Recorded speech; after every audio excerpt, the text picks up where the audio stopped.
नमस्कार। विधायक का रिपोर्ट कार्ड देख रहे हैं आप और मैं हूं आपके साथ शमशेर सिंह। विधायक का रिपोर्ट कार्ड जिसमें हम बात करते हैं हरियाणा प्रदेश के किसी एक विधायक से और ये जानने की कोशिश करते हैं कि वो विधायक अपने विधानसभा क्षेत्र के विकास को लेकर क्या सोचते हैं, उनके कार्यकाल में कितना विकास हुआ है, वहीं उनके कार्यकाल से पहले हल्के ने कितनी प्रगति की। विधायक का रिपोर्ट कार्ड में आज हमारे साथ हैं पानीपत ग्रामीण से भारतीय जनता पार्टी के विधायक महिपाल ढांडा।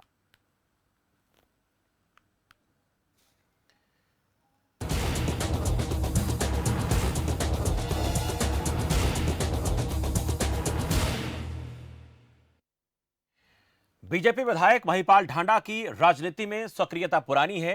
अपने शुरुआती दिनों से ही आरएसएस के प्रति उनका रुझान रहा है और आरएसएस और छात्र राजनीति से होते हुए हरियाणा के सक्रिय राजनीति में आए। आरएसएस के प्रति जुड़ाव और बीजेपी में आस्था व जनमानस के मुद्दों पर गंभीरता के परिणाम स्वरूप उन्हें 2014 के विधानसभा चुनाव में बीजेपी ने आजमाया। इस परीक्षा में उन्हें बड़ी सफलता मिली। वहीं 2019 में भी बीजेपी ने महिपाल ढांडा पर फिर विश्वास जताया, जिसे एक बार फिर से महिपाल ढांडा ने कायम रखा। 75 पार का नारा देने वाली भारतीय जनता पार्टी जहां बहुमत के आंकड़े तक भी नहीं पहुंची, वही मनोहर कैबिनेट के लगभग सभी दिग्गज चुनाव हार गए, जबकि विधायक महिपाल ढांडा ने अपनी जीत दोहराई और जनता का भरोसा जीतने में कामयाब रहे। तो आज विधायक का रिपोर्ट कार्ड में हमारे साथ होंगे विधायक महिपाल ढांडा, उनसे करेंगे बातचीत, लेकिन उससे पहले आपको ये रिपोर्ट दिखाते हैं।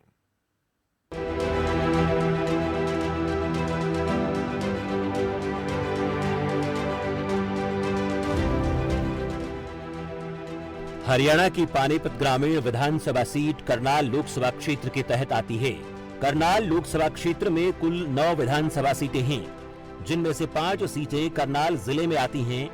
वहीं औद्योगिक नगरी पानीपत जिले के तहत 4 विधानसभा सीटें आती हैं, जिनमें पानीपत ग्रामीण विधानसभा सीट भी है। फिलहाल बीजेपी के महिपाल ढांडा इस सीट से विधायक हैं।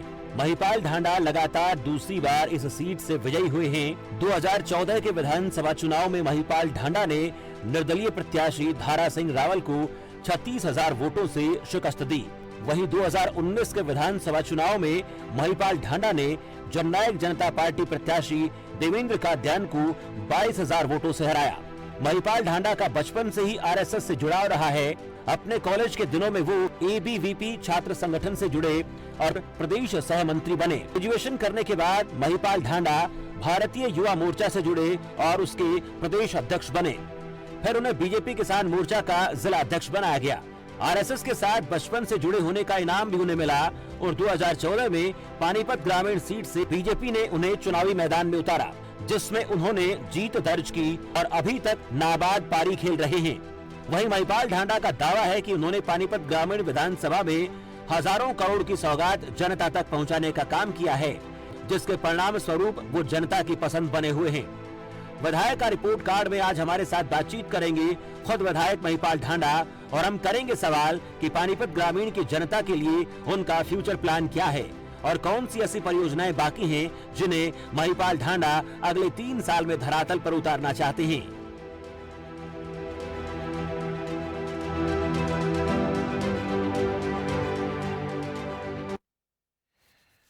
तो छात्र राजनीति में सक्रियता और उसके बाद आरएसएस के साथ लगातार जुड़े रहना, इसके साथ साथ आम जन के साथ, जनमानस के साथ उनकी नजदीकियां, ये कारण मुख्य तौर पर रहे जिसके चलते लगातार वो यहां पर अपनी मौजूदगी दर्ज कराते रहे हैं और दूसरी बार विधायक बने हैं। लेकिन उससे पहले आपको जानकारी दें कि हम लगातार ऐसे रिपोर्ट भी ग्राउंड से लेकर आते हैं जिस ग्राउंड से लोग अपनी बात रखते हैं और ये बताते हैं कि हमारे इलाके में मुख्यतः समस्याएं क्या हैं और कामकाज कैसे हुए, ये भी आपको दिखाएंगे। लेकिन उससे पहले हम विधायक महिपाल ढांडा जी का स्वागत करेंगे हमारे खास कार्यक्रम विधायक का रिपोर्ट कार्ड में। ढांडा साहब, बहुत बहुत स्वागत है आपका खबर फास्ट के खास कार्यक्रम। जी जी, आपको बहुत बहुत धन्यवाद, स्वागत आपका, आपने मुझे जोड़ा इस कार्यक्रम में। जी महिपाल जी, आपके पास आ रहे हैं, लेकिन उससे पहले एक बार आपके इलाके के जो लोग हैं उन्होंने अपनी तरफ से कुछ प्रतिक्रियाएं दी हैं, वो भी बातचीत का विषय रहेंगे। उसके अलावा ग्राउंड से कुछ रिपोर्ट आई हैं, वो भी आपसे बातचीत का माध्यम बनेगी। चलिए सुनाते हैं क्या कुछ लोग कह रहे हैं। बिल्डिंग हमारी कंडम घोषित की गई थी, उनकी जो है बोली करवा कर और कुछ बिल्डिंग जो डेमोलिश हो चुकी है, जिसकी रिपोर्ट विभाग के पास भेज दी गई है और जैसे ही वहाँ से ग्रांट आएगी तो दोबारा से बिल्डिंग का निर्माण करवा दिया जाएगा। ये क्या सफाई है? तो यहाँ पे होती ही नहीं थी। कभी कोई सफाई वाला है नहीं? जो करके भी चले जा जी, यहाँ पे डाल डाल के चले जा, निकालते हैं नहीं यहाँ पे। इतनी गंदगी में रहते तो कैसे रहते हैं? रहते हैं, मच्छर भी इतने काटते हैं, बच्चे स्कूल जाते हैं, वे गिर जाते हैं यहाँ पे सारे को, बच्चे स्कूल भी नहीं जा सकते। अच्छा जी, तो फिर कभी किसी से मिले नहीं आप लोग? वे आए थे जी, हमसे आए थे, वे उन्होंने 2 दिन का टाइम दिया, अब तक नहीं आए। ये 3 महीने हो गए पानी नहीं आ रहा है न्यूजलवीर नगर से, और बहुत दिक्कत हो रही है। अब गली वाले भी पानी नहीं भरवा रहे हैं, तो बहुत दिक्कत हो रही है। और ये रविंदर जी एमसी के पास गए थे हम, तो वो उनके पास मतलब पहले भी काम नहीं बना, और अब गए 6-7 दिन में काम करवाते हैं। अब देखते हैं, अगर काम होता है ठीक है, और नहीं फिर आके देखते हैं। जमुना की सफाई करो, पानीपत की सफाई को करण नहीं दी, बिल्कुल नहीं करण दी। दारू पर रोक नहीं लगाई, गुटखे पर रोक नहीं लगाई, कहीं पे भी नहीं रोक लगाते। और दारू पर नहीं, किसी चीज पे नहीं रोक लगाते। यहाँ कोरोना पे मर जाएंगे आदमी, डेंगू में मरेंगे। हमने समस्या है जी, ये देखो पानी भर रहा है 1-1.5 साल से, और हमारे बच्चे भी बीमार रहते हैं। सर समस्या ये है कि हमारे यह जो कॉलोनी है ये वार्ड नंबर 6 में आती है, बबैल रोड पे रामनगर कॉलोनी बोलते हैं इसको, नगर पालिका में आती है ये गली। और इस गली का हाल जैसे कि आप देख रहे हैं बिल्कुल खराब है। और यह सिचुएशन जो है करीब करीब इसको 2 साल से ज़्यादा हो चुके हैं, और 2 साल से हम लोग कंटिन्यू जो है ना नगर पालिका के भी मतलब चक्कर लगा लगा के थक चुके हैं, और 1-2 बार हम डीसी ऑफिस में भी गए हैं। क्या कहा उन्होंने? उन्होंने आश्वासन दिया था कि हाँ भाई करवा देंगे, लेकिन कोई भी मतलब कि अभी तक कार्रवाई नहीं हो पाई है। कितना समय हो गया इस बात में? इन बातों तो करीब करीब अभी रिसेंटली गए थे मेरे ख्याल से। विधायक तो कहेंगे, विधायक तो पानी पताड़ा का ग्रामीण का इतने काम करवा दे, तो जनता ने पूछो नहीं क्या कर रखते हैं इनने। इतना बुरा हाल, इतने भूखे दिहाड़े हो रहे, लोग परेशान है। एक आईडी बनवाई थी, एक गरीब आदमी फैलने लग रहा, किसी की आईडी बन दी नहीं, सीजारी होती नहीं, वहाँ निगम में धक्के खा रहे, मतलब डायरी शिफ्ट करेंगे, रोड जाम से मुक्ति दिलाएंगे। मैंने कितनी घोषणा करी थी, एक चीज़ गिनवाओ नगर निगम का अधिकारी व मेयर महोदय भी, एक काम हमने यहाँ किया। मेरा नाम रवि कुमार है, मैं वार्ड नंबर 6 में जगदीश नगर कुटान रोड पे रहता हूँ। मेरा ग्रामीण एरिया पड़ता है। यहाँ के विधायक है महिपाल ढांडा जी। तो देखो वैसे तो देखो विकास हुआ है, ऐसी बात नहीं है नहीं हुआ है, ये सड़कें भी बनी है, लेकिन काम के अनुसार कई बार तोड़नी पड़ जाती है, लेकिन फिर भी उनका निर्माण हो रहा है, साफ़ सफाई भी हो रही है। लेकिन अभी फ़िलहाल थोड़ी गंदगी है, तो ध्यान दे रहे इसी तरफ। हाँ, अवैध कॉलोनी सुनने में है, कुछ अवैध कॉलोनी है जो 20-30% से ऊपर बन चुकी हैं, उनको पास कर दिया जाएगा। अभी तो सुनने में ये आया है, तो लोग इसके भी काफ़ी प्रतीक्षा करें कब ऐसा होगा। तो वैसे करने में तो अच्छे काम कर रहे हैं विधायक जी। तो लोगों की जो कुछ दिक्कतें हैं उस पर भी बात हम करेंगे, जो प्रतिक्रियाएं ग्राउंड से आई हैं। इसके अलावा हमने आपको बताया कि हमारी ग्राउंड से वैसे रिपोर्ट भी सामने आई है अलग अलग लोकेशन से कि लोगों की ज़रूरतें क्या हैं, और ये भी हमने समझने का प्रयास किया है कि पिछले 7 साल में महिपाल ढांडा जी जो विधायक हैं पानीपत ग्रामीण से, उनकी तरफ से कैसे कामकाज किए गए। ढांडा साहब, आप सुन रहे थे लोग क्या कह रहे थे, तो पहले तो इनकी जो प्रतिक्रियाएं हैं इन पर आपका रिएक्शन मैं जानना चाहूँगा। तो एक तो पानी जल भराव की दिक्कत, आप तक बात ये पहुँची होगी, पानी की निकासी की दिक्कत है, पानी की सप्लाई को लेकर भी लोग शिकायत कर रहे हैं। इसके साथ साथ लोगों का ये भी कहना है कि जो डीओ साहब कह रहे थे कि स्कूल के लिए ग्रांट, कई स्कूल जो हैं वो उनकी पुनर्निर्माण के लिए या उनके उद्धार के लिए राशि आई, उस पर भी काम करने की ज़रूरत नज़र आती है। और समाज से भी एक व्यक्ति थे, उनका ये भी कहना था कि बहुत से काम ऐसे हैं जो होने चाहिए थे लेकिन हुए नहीं। पहले इन्हीं पर आपका जवाब चाहेंगे सर। देखिए, जिस रामनगर की ये लोग अभी बात कर रहे थे, आपने जो दिखाया है, उस रामनगर के बारे में मैं आपको बताना चाहता हूँ जी। हमारी ये सारी की सारी कॉलोनियाँ अवैध थी। अवैध कॉलोनियाँ होने के कारण यहाँ पर कभी 20, 25, 30 साल में कभी कोई काम नहीं हुआ। जनता ने मुझे आशीर्वाद दिया, आशीर्वाद देने के बाद 2-3 साल में मैंने इन कॉलोनियों को वैध कराया, और वैध कराने के बाद अगले 2 साल में लगभग 80% से भी ज़्यादा गलियों को हम लोगों ने पक्का कर दिया। पक्का ही नहीं किया, पक्का करने के साथ साथ हम लोगों ने निर्णय लिया कि जब हम लोग निगम के क्षेत्र में आए तो निगम की सारी सुविधाएं भी हमारे लोगों को मिलनी चाहिए। और उसी बात को आधार मानते हुए हम लोगों ने यहाँ पर सीवर डालने का काम और पीने के पानी की नई पाइपलाइन बिछाने का काम शुरू कराया। 15-15 फीट नीचे तक पाइपलाइन दबी हुई थी पीने के पानी की, इसलिए वहां पर पीने के पानी की बड़ी भारी प्रॉब्लम थी। अब जिस रामनगर की आप बात करें, इस रामनगर में अभी हम लोगों ने सीवर डाले हैं और सीवर डालकर वहां पर पीने के पानी की पाइपलाइन भी दबाई है। ये बात सही है कि वहां पर थोड़ी प्रॉब्लम पानी की भराव की है। वो बारिश जब आती है तो बारिश के कारण वहां पर पानी भरा है। उसका रीजन सबसे बड़ा ये है कि क्योंकि अभी तक वो सीवर डलने के बाद अभी वो कनेक्ट नहीं हुए, अभी हमारा सीवर का काम चला हुआ है और ऐसी पीने के पानी की पाइपलाइन भी साथ के साथ बिछ रही है और ट्यूबवेल हम लोगों ने सब के सब लगाए हुए हैं और पीने के पानी की शायद कहीं कोई प्रॉब्लम नहीं है। जहां पर पीने के पानी की प्रॉब्लम है वहां की प्रॉब्लम तो आपने बताई नहीं है। मुझे पता है कि पानीपत में कहां पर पीने के पानी की प्रॉब्लम है, इसलिए उस स्थान पे आप नहीं पहुंचे। ये किसी ने बोलने वाले ने वैसे ही बोला है, क्योंकि यहाँ पर तो मैं अभी 4 दिन पहले भी गया था और जाकर मैंने देखा था वहां पे पीने के पानी की प्रॉब्लम नहीं, वहां पे सिर्फ बारिश की वजह से जो पानी का भराव हुआ है उस भराव के निकासी के लिए हम लोगों ने अभी नाले साफ कराने के लिए मशीन भी लगाई और हम लोगों ने वहां पर नाले भी साफ कराए। राणा साहब, अपने दूसरी पीने बात के पानी आपने कहा कि स्कूल की बिल्डिंग के लिए, जी बोलिए सर। जी, दूसरा आपने कहा कि एक स्कूल की बिल्डिंग के लिए फंड आया। स्कूल की बिल्डिंग के लिए जो फंड आया उसके लिए मैं आपको बताना चाहता हूं कि एक 200 गज के प्लॉट में एक सरकारी स्कूल प्राइमरी तक का इसी रामनगर में खोल दिया। कांग्रेस की सरकार ने खोला, उसके कोई कागजात किसी के पास है नहीं। स्कूल किस आधार पे बनाया, किस पैमाने को देख के बनाया, इसके किसी को कोई जानकारी नहीं। 200 गज के स्कूल के अंदर लगभग 500 के आसपास में बच्चे पढ़ रहे थे और वो स्कूल इतने नीचे में चला गया था कि नीचे में जाने के कारण मुझे लगा कि कहीं यहाँ पर कोई बड़ा हादसा ना हो जाए, क्योंकि बिल्डिंग भी बहुत जर्जर थी।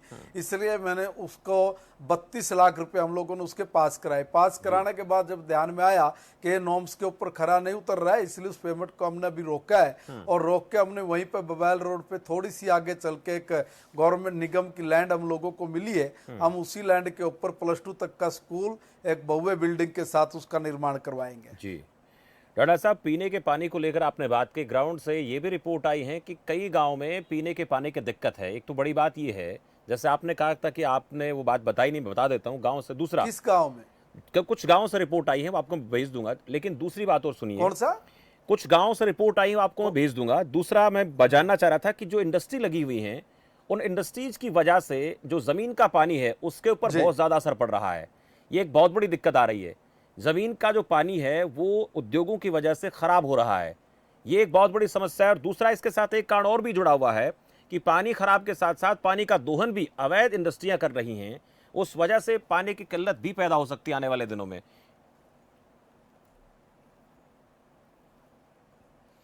आपने एक बात बिल्कुल दुरुस्त कही कि हमारे यहाँ पे इंडस्ट्री है और उस इंडस्ट्री में कभी पहले पानी का वहाँ पर दोहन होता था। जमीन से ग्राउंड वाटर ये लोग निकालते थे, निकाल के उससे इंडस्ट्री चलती थी।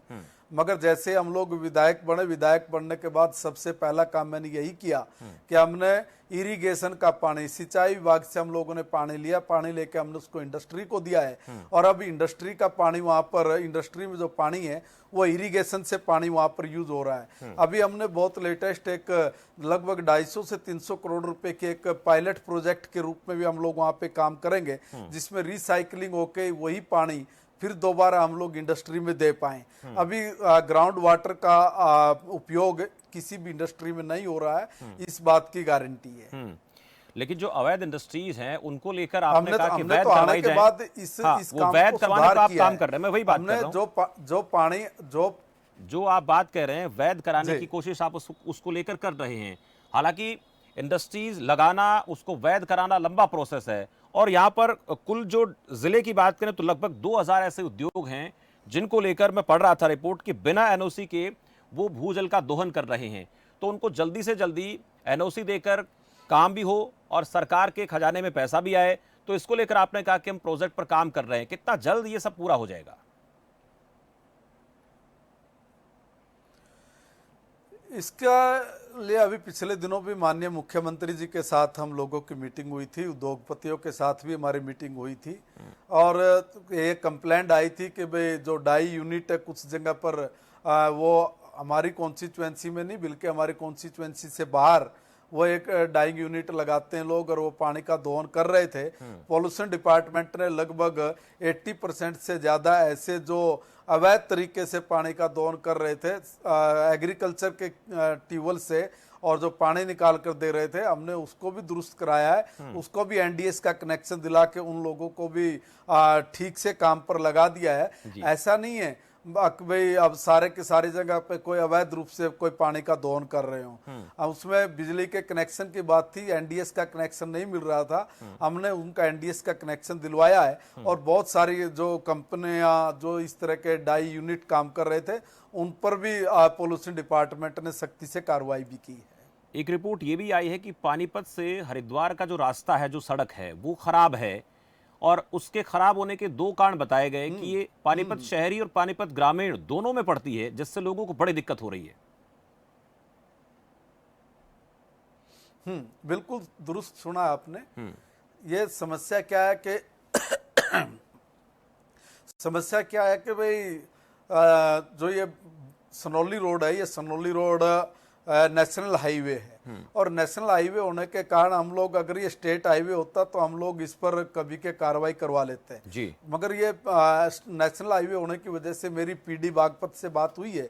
पीडी बागपत से हम लोगों ने कहा है कि भैया यहाँ पर बहुत गहरे गहरे गड्ढे हो गए हैं, एक्सीडेंट होने की संभावना ज्यादा है और वहाँ आसपास के लोगों में भी बड़ा भारी रोष था और उसके करके हमने पीडी से बात करके उसका एस्टिमेट बनवाने के लिए उनको बोला है कि जितना जल्दी हो सके इस काम को तुरंत शुरू करा जाए। मगर इसके साथ साथ मैं एक निवेदन और आपके माध्यम से उन व्यापारी भाइयों को करना चाहता हूँ जो लोग जिन लोगों की वहाँ पे चाहे वो पत्थर की मार्केट है चाहे दूसरी तरह की मार्केट है, उन लोगों ने नालों के ऊपर अपने नालों को कवर किया हुआ है और कवर करके उससे भी आगे तक वो लोग निकले हुए हैं। और जब हम लोगों ने मशीन वहां पर लगाई कि देखो भाई हम लोग इन नालों को साफ करते हैं, तो हमारे कार्यकर्ता वहां पे दिन रात खड़े हुए और खड़े होकर हमने जब उन नालों की सफाई करानी शुरू की तो नालों की सफाई शुरू कराते वक्त वो लोग फिर सामने आ जाते हैं कि देखो जी हम लोगों को आने जाने का रास्ता कहाँ होगा, हम कैसे करें। उसमें कई जगह पे सामाजिक प्रॉब्लम भी आ जाती है मगर फिर भी हमने टाइट होकर उन लोगों को कहा और उस पर हमारा काम शुरू है। जो हमारी कॉलोनियों का पानी उस नाले के जरिए ड्रेन तक जाता था, उसमें थोड़ा सा कहीं न कहीं इंडस्ट्री के लोग और कहीं न कहीं दुकानदार भाई भी हमने उनको कहा कि आप लोग हमें कोऑपरेट करिए और इस समस्या का हम लोग साथ के साथ समाधान करेंगे। जो जो नाले की सफाई हो रही है तो वहां पर पानी की निकासी भी स्मूथली हो गई है मगर अभी बारिश क्योंकि तेज आई, उस बारिश का पानी वहां पे खड़ा है और जैसे ही बारिश का मौसम अभी ये खत्म हो रहा है, जब तक हम लोग उसका एस्टिमेट बना के उसका टेंडर लगवा के पीडी से मेरी बात हुई है, हम लोग उस काम को भी जल्दी शुरू करा देंगे। बारिश के दिनों में सड़क का निर्माण कार्य नहीं होता, ये आप सब जानते हैं। ठीक है, एक और सवाल अहम है। पुरानी शुगर मिल जो है उसके आसपास जब भी हम निकलते हैं, कोई भी व्यक्ति वहां से गुजरता है तो प्रदूषण एक बहुत बड़ी दिक्कत है। नई शुगर मिल अभी शुरू नहीं हुई है, ये भी एक चुनौती है, हालांकि बहुत जल्द शुरू इसकी उम्मीद सब करते हैं। और एक साथ साथ और इसके साथ बात आ रही है कि सिवा में एक बस स्टैंड का उद्घाटन भी नहीं हुआ है, ये भी रिपोर्ट आई थी, इस पर भी आपका रिएक्शन?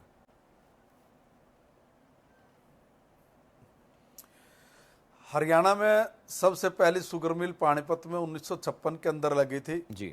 1956 से लेके आज तक चाहे भजन लाल जी रहे, चाहे ओम प्रकाश चौटाला जी रहे, चाहे भूपेंद्र सिंह हुड्डा जी रहे, वो हमारे यहाँ के प्रदेश हमारे पानीपत के किसानों को धोखा देते रहे।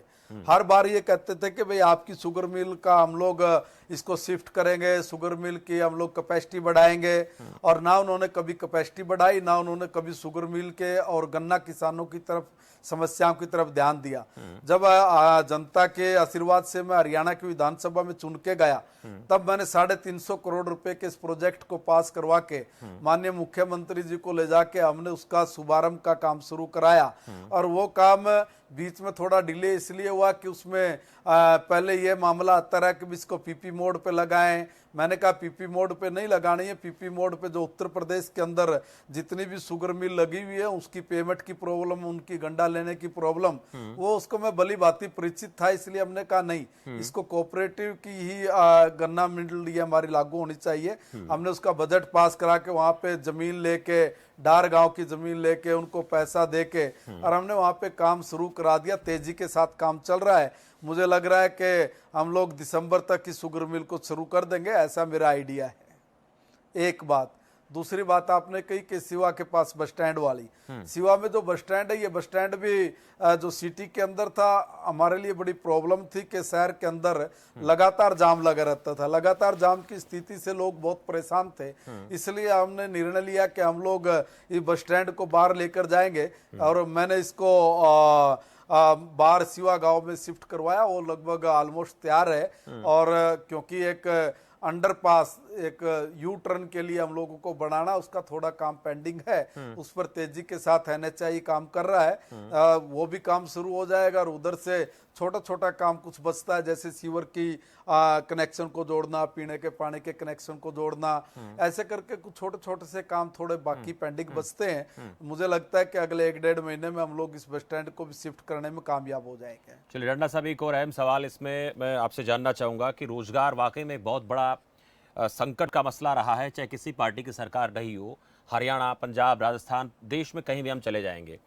तो आप के सामने ये भी एक चुनौती है जिससे पार पाना, आपने कई सारी बातें बताई कि धीरे धीरे करके सब पर काम हो रहा है और ग्रामीण अंचल में तो और ज़्यादा ये समस्या बनी रहती है कि युवाओं को काम नहीं मिलता।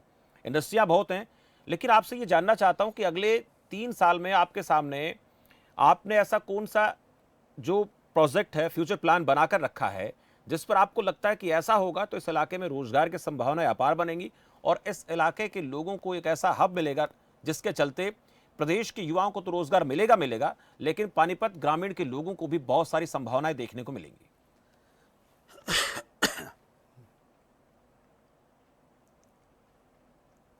अभी आपकी आवाज चली गई है, अगर मेरी आवाज आ रही हो तो अभी आपकी आवाज चली गई है। मैं सुन पा रहा हूं सर। शमशेर सिंह जी, मेरी आवाज आ रही है आप पे? जी सर, सुन पा रहा हूं। एक बार जरा दोबारा रिपीट करेंगे, बीच में मैं ये जानना चाह रहा था आपसे कि अगले 3 साल के लिए आपने क्या फ्यूचर प्लान बना के रखा है कि आपके इलाके के लोगों के लिए रोजगार की अपार संभावनाएं यहां पर पैदा हों, क्योंकि रोजगार एक बहुत बड़ा मसला रहा है खासकर ग्रामीण अंचल के लोगों के सामने। जी देखिए, वैसे तो हमारी सरकार ने जी मैं बोलूं? जी सर। देखिए, वैसे तो हमारी सरकार ने पूरी ईमानदारी के साथ नौकरियां देने का काम किया है। आप लोग भी सब जानते हैं कि भाई नौकरियां सीमित होती हैं। गवर्नमेंट की नौकरियां ये तो है नहीं कि भाई जितना मर्जी चाहे उतना हम लोग भर्ती कर ले। ये तो कोई भी दल के लोग आते, चाहे कांग्रेस के लोग रहे हो, चाहे इनेलो के लोग रहे हो या अदर पॉलिटिकल पार्टियां रही हो, झूठ बोलने में बहुत माहिर रही हैं। हम लोगों ने कभी झूठ नहीं बोले।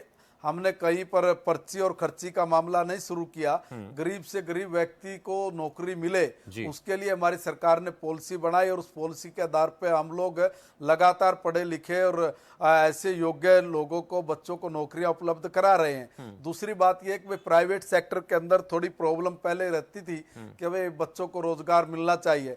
हमारी सरकार ने अभी निर्णय लिया कि भाई 75% रोजगार हम लोग अपने उसी इलाके के लोगों को देंगे। उस पर अभी सरकार का शायद नोटिफिकेशन भी जारी हो गया है। आने वाले दिनों में हमारे यहाँ पर जितनी भी इंडस्ट्रियां हैं, उन इंडस्ट्रियों में हमारे बच्चों को ज्यादा से ज्यादा रोजगार मिले, इसके लिए हम लोग काम करेंगे। दूसरी बात ये कि हमारे यहाँ पर एक ITI है, उस ITI के अंदर से भी हमने लगभग 4-5 दफा रोजगार मेले लगवाए। उन रोजगार मेलों के माध्यम से लगभग 2100 से 2200 बच्चों को हम लोगों ने प्राइवेट क्षेत्र में भी, सार्वजनिक प्राइवेट क्षेत्र में भी बच्चों को नौकरी दिलाने का काम वो हुआ है। तीसरा, प्रधानमंत्री कौशल विकास योजना के माध्यम से हमारी सरकार ने जो बच्चों को ट्रेंड किया, उनको ट्रेनिंग दिया और ट्रेनिंग दे के स्किल डेवलपमेंट के माध्यम से हमारे यहाँ पर बहुत लोगों ने अपना स्वयं का रोजगार खड़ा किया है। उसके लिए मुद्रा लोन के माध्यम से भी मेरी नॉलेज में बहुत सारे ऐसे लोग हैं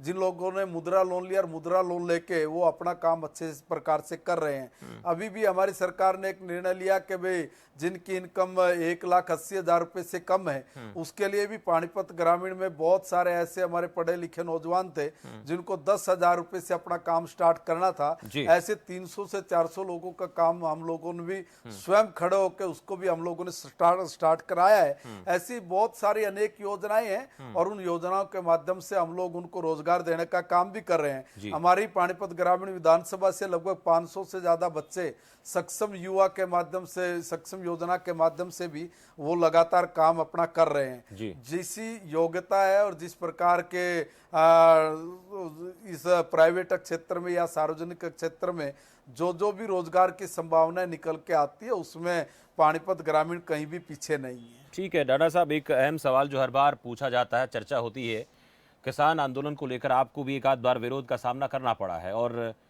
आप इस मंच के जरिए बात अपनी पहुंचा भी रहे हैं आम जन तक। बाहर निकलने में दिक्कत हो रही है, उसके पीछे कारण कुछ भी हो सकते हैं, लेकिन मैं आपसे जानना चाहूँगा, एक तो ये, और जो लखीमपुर वाला जो प्रकरण हुआ उसके चलते भी कहीं ना कहीं सरकार पर सवाल खड़े हो रहे हैं। साथ साथ ये भी बात सामने आ रही है कि अब मुख्यमंत्री का बयान सामने आया और वहीं आप कमल गुप्ता को आज सुन रहे थे, उनका ये कहना था कि जैसी भी परिस्थितियाँ होंगी उस हिसाब से देखा जाएगा, हम निपटेंगे। ये तो उन्होंने ज़रूर कहा कि हम बैन फोर्स लेकर साथ नहीं चलेंगे, लोगों की ताकत साथ लेकर नहीं चलेंगे, लेकिन ये ज़रूर कहा कि अगर सामने से कुछ ऐसा होगा तो हम भी पीछे नहीं हटेंगे। यानी हम दो लोग हैं तो भी अब विरोध तो करेंगे, अपने आप को बचाने के लिए डिफेंड तो करेंगे खुद को। तो ऐसे हालात में प्रदेश में स्थिति बिगड़ सकती है, इस मसले को सुलझाना चाहिए बहुत जल्द।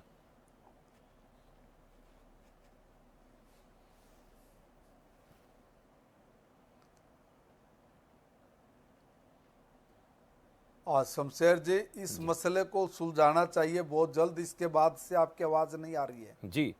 मैं ये शमशेर सिंह जी, जी सर, मैं इस मसले को जल्द से जल्द समझाना चाहिए, इसके बाद की आवाज नहीं आई है। मैं ये जानना चाह रहा था कि जो इस वक्त विरोध हो रहा है बीजेपी के नेताओं का, सांसदों का, और उस विरोध के चलते हम देख रहे हैं कि सीएम ने भी दो रोज पहले एक बयान दिया और कमल गुप्ता विधायक भारतीय जनता पार्टी के, उनका भी बयान आया और ये कहा कि अगर सामने से ऐसा वार होगा तो हम भी अपनी तरफ से पूरी कोशिश करेंगे खुद को डिफेंड करने की, और डिफेंड करने के चक्कर में हो सकता है कि फिर तनातनी बढ़ जाए। ये मामला सुलझना चाहिए और लखीमपुर में जो घटना घटी वो भी दर्दनाक है।